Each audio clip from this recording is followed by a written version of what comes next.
Mo, congratulations, another win. Was today all about patience? Yeah, it was a tough game. They had a good game plan. It works well first half for them, but I'm glad that we managed to come back in the second half and win the game. What was the conversation in the dressing room at half-time? A bit of frustration. Manager was going, his head was like going for us, but it's something you need some time for, because I think first half the game was sloppy and we just were slow and just taking our time. Then last minute they managed to win the game, but we now more experienced. We can manage that situation, and I'm glad that we did. Is that the kind of performance that champions are made of? Yeah, because I don't think we played good today. I don't think, maybe second half we played a little bit, but first half we didn't play good at all. But that's, if you want to win the Champions League or the Premier League, you have to win that kind of games. 2 more goals for you. You're now joint 5th on the all-time Premier League scoring record with Sergio Aguero. Did you know that? No, I knew about the record, but I didn't think about it while I was playing. But yeah, I know about the record. Yeah, it's a good record to be equalizing. Sergio is a great player. He was a legend here for the league. So I'm happy about that. Yeah, I'm happy about the win as well. And a goal for Nunez. He's put a goal drought behind him. How important is that? Very important. He's a very important player for us. I'm always there talking to him because his head sometimes gone, but he's very important. We need him, and you saw him also last game against PSG. He was very important when he came in, making a difference. So yeah, good for him. Big week ahead. You ready? Yeah, of course. Yeah. Well done today. Thank you very much. Thank you.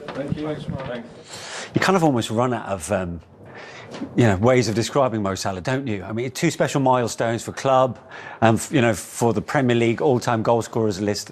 He's unstoppable at the minute. The older he gets, it's almost he's getting sharper and better. He really is. I mean, he's just... his numbers are incredible. The consistency of the man since he's come to the Premier League, done brilliantly by doing not a lot. But one thing he has done very, very well is got that man who's out of contract at the end of the season very, very happy at the club. Because I remember the back end of last season when he had that stand-up row at the Olympic Stadium with Jurgen Klopp. I thought it was the beginning of the end for Mo Salah. Thankfully for Liverpool fans and for their players, that he is fully part of their squad. Yeah. And he is pushing them in the right direction, and maybe they can win multiple trophies this season. And he's got all the cards right now, hasn't he, when it comes to negotiations on this new deal, which it almost feels absurd that we're still talking about it with, just 10 or under games left of this season?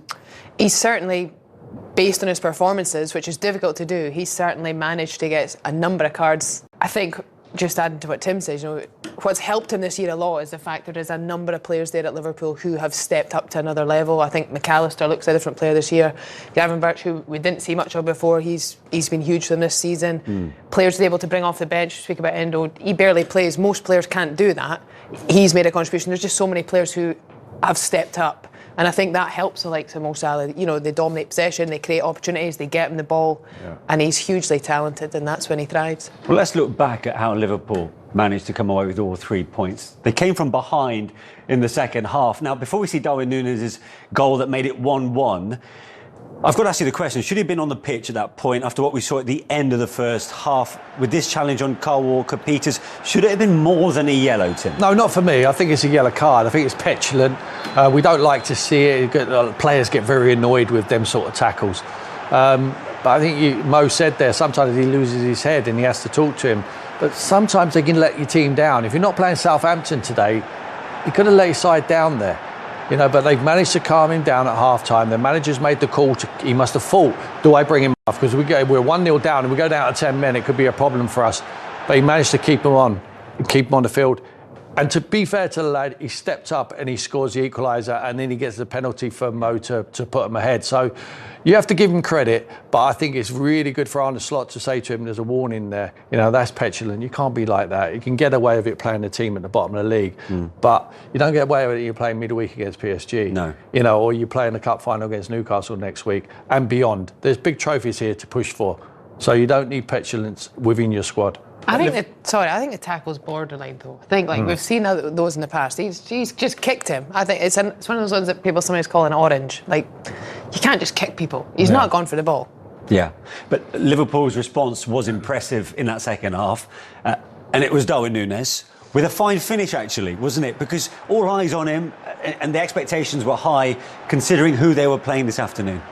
Yeah, and I think it's a really nice finish. He just gets right across the front there last minute. He's a powerful runner, so he really holds his run. He does well not to be too eager, because he knows that front post is where he needs to finish, but he needs to arrive as the ball arrives, and it's very easy to get drawn to the ball and move sooner. You see he's just very, very patient, and then at the very last second, see defenders there caught watching the ball, he just gets across the face, and it's a lovely little punch past the goalkeeper. Ramsdale, no chance.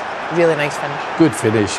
Diaz does brilliantly. The pace is all on the ball. All he's got to do is get ahead of the defender, open up his side foot, and it goes in the bottom corner. Really, really good celebration from him. But then he shushes someone. He just can't help himself. I don't know what that was all about. But look, he's a cult hero there, from coming off the bench and scoring big goals. They always have that at Liverpool. 2 minutes later, he won. Yeah, he gets his. He's always a threat because he's a big size. You know, he stays in the width of the goal there, and he just gets his body ahead of Smallbone, and it's a rash challenge, and without doubt, it's a penalty in my opinion. Yeah, definite penalty. Just unfortunately, Smallbone thinks he's just going to get there first. He's no idea that Nunez is just off his shoulder. Yes, penalty. He's clever, Nunez, because he knows all he has to do is get himself in front of Smallbone. And when this man steps up now, you just never think he's going to miss. You know, Ramsdale would have fancied his chances, as he always does, of saving penalties. But when Mo Salah steps up, just don't know where it's going to go. What I have noticed about his penalties of late, they all go high. Yeah. I mean, if the goalkeeper goes the right way, it's in the roof of the net. You can't jump out unless you're Superman. You can't jump up and stay up there. And that was milestone one with that first penalty. Outright third then for Liverpool's all-time goal scorers, 243, above Gordon Hodgson. And it got even better because he got another penalty, of course. 86 minutes on the clock, handball by Sugawara, and you can't really deny them that this was going to be a spot kick. No, and he gets himself in a little bit of a pickle. He does well to track the run initially, and you see that he just slightly misjudges that bounce, and he panics because he thinks he's probably run by it, and he just swings. This is the best angle. You just see brushes his elbow out towards it, and it's one of those really tough moments. The centre back, he knows that he's in trouble. He feels the pressure of, he's just right on his shoulder, and I find that tough to watch as a centre back, because I've been there when you know you're in trouble, and unfortunately with VAR you can't get away with those anymore. Wednesday night was a really tough night for them. Watching that, they were really under pressure for large parts of the game, and they found a way to come away with a result. Now they take that result home. I think they'll now feel like they can relax after today and look forward to Tuesday, knowing that they're at home, knowing that they've got this momentum, this good feeling amongst the group. Yeah. Were you surprised that Salah actually started today, considering what's on the line on Tuesday night? No, because I think when you're a manager like Arne Slot, who has a good relationship with his players, I thought he would have asked Mo Salah if he wanted to play today. He would have loved to have rested him. Virgil van Dijk would have been exactly the same. He would have had that conversation, and Mo would have said, well, we're playing a team at the bottom of the league. No, I'm OK. Yeah. Thankfully, for all that Liverpool squad, they've all come through this game today unscathed. Yeah. And 16 points clear at the top. How significant is that, albeit with the fact that Arsenal have got 2 games in hand? I think it's very significant. I think what's even more significant, though, is the form that they're in. It's just so hard to, they literally feel like they have the best 11, they have the best squad, they have the best form. You just can't see in any way how they won't go on and win the league, certainly, and they're in a great position, for other competitions, and the fact that the Champions League will be the big one that they would also love to be champions of too. Well, from one Scotland captain to another, because we can now hear from the Liverpool dressing room. Andy Robertson joins us now from Anfield. Andy, very well done today. Huge win. It's another box ticked, I suppose, towards the title. The unbeaten run keeps on going. You had to do it the hard way, though, didn't you? Yeah, it wasn't easy. It wasn't an easy afternoon, I think.